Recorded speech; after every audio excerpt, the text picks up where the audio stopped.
Okay, because cash has got to be one of the most important things in your business, you have to understand how you can increase cash. Everybody knows that we can collect money sooner, we can get money from the bank, we can sell more, we can increase profitabilities, we can lower our costs. But did you also know that you can manipulate cash simply by using a tactic known as Days Payable Outstanding?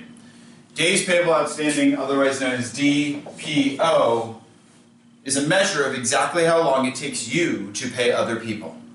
Now let's look at how it's calculated because it tells us how many days. The first thing that you have here is you have your accounts payable.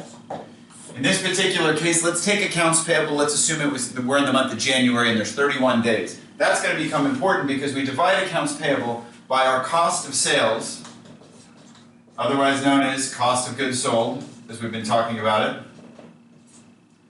We divide that by the days in the period. So, what does this look like?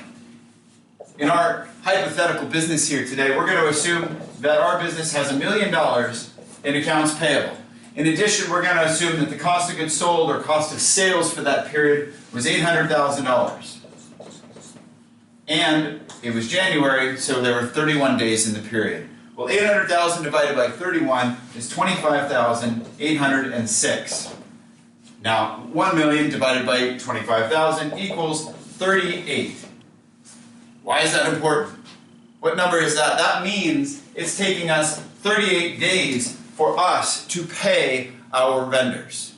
Is that good? Is that bad? I'm not sure. But what if we could stretch it by another 7 days?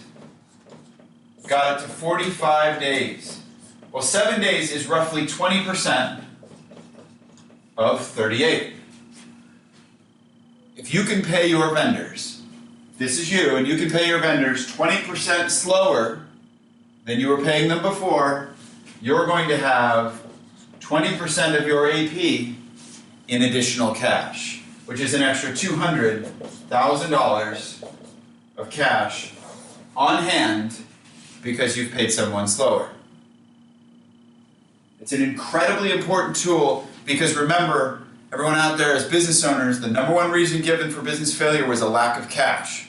And if you're watching Days Payable Outstanding, you will know whether or not you are running out of cash and what you can actually do about it by putting more of that cash burden on your vendors in the short period of time.